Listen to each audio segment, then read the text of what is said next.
colloids having two layer of charge around this. The presence of this charge is the responsible factor for the stability of colloids. If you remove this charge, the particles get settled down. This process is called coagulation. But today we are going to study something about coagulation. What is coagulation? The process of settling down of colloidal particles is known as coagulation. How can we coagulate lyophobic salts? Because lyophobic salts, the stability is somewhat low. It can easily be coagulated.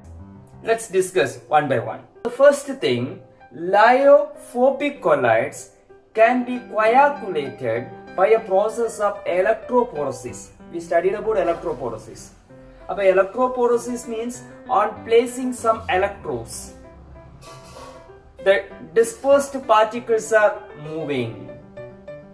If you continuously electrophoresize a colloid, the dispersed phase or the colloidal particle separated and get precipitated.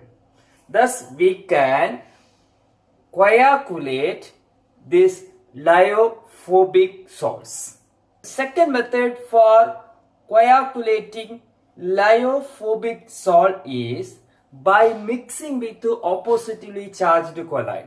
That means, suppose if you are having a positively charged colloid, if you mix it with some negatively charged colloid, the positive charge of the colloid get cancelled by this negative charge. This process is also called mutual coagulation. Mutual coagulation means nothing but mixing with some oppositely charged colloid. Then third method is by boiling.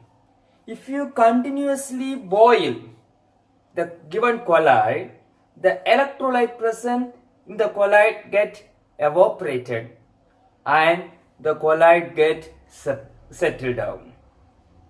Then the next method of coagulation of lyophobic colloid is by continuous dialysis, persistent dialysis. If you continuously dialysis a colloid, the electrolyte get removed and the colloid get precipitated. The next method of coagulation of lyophobic colloid is by the addition of suitable electrolyte. When we are adding some suitable electrolyte, the ions present in that electrolyte get neutralize the charge of the colloid and make it to precipitate. The ion which is working behind this is called coagulating ion or flocculating ion. It is also called flocculating ion because coagulation is often called flocculation or precipitation. So the ion which work behind this is called flocculating ion or coagulating ion. If the valency of the flocculating ion is more, then its power to cause precipitation is also high. This rule is called Hardy-Skewl rule. What is Hardy-Skewl rule? The valency of the flocculating ion is more, then its power to cause precipitation is also high. If the quantity of flocculating ion is smaller, then its power is very high.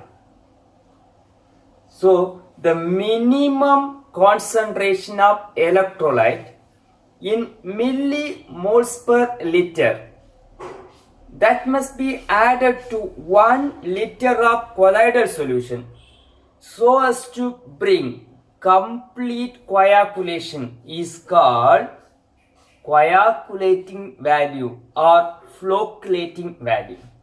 Once again, the minimum concentration of electrolyte in millimoles per liter that must be added to 1 liter of colloidal solution so as to bring complete coagulation in 2 hours is called coagulating value or flocculating value. Coagulation of lyophilic salt. Lyophilic salts are more stable than the lyophobic salt. Why? Because of the two factors. The stability of lyophilic colloids depends on two factors. One is charge. Then another one is solvation of the colloidal particle.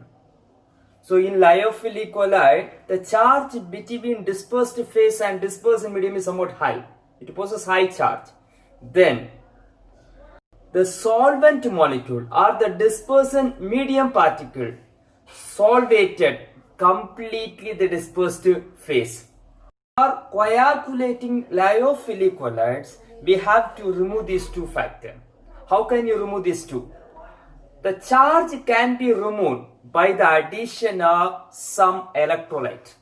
Some suitable electrolyte is added, then the charge gets neutralized and the charge will be removed. And also by adding some suitable solvent. Solvent in the sense, if you are having hydrophilic salt means nothing but the medium is water, that is dispersant medium is water. Then through that, if you are adding some oil or if you are adding some alcohol or acetone, the solvation effect get reduced and automatically the colloidal particle get settled down. Suppose if you are having some metallic colloids. Metallic colloids means they are lyophobic in nature. Lyophobic means the attraction between dispersed phase and dispersant medium is weak. So the stability of lyophobic colloid is very low. So in order to stabilize lyophobic colloids, small amount of suitable lyophilic colloids are added with these lyophobic colloids. The lyophilic colloids which is added with the lyophobic colloid to improve the stability of lyophobic colloid is called protective colloids.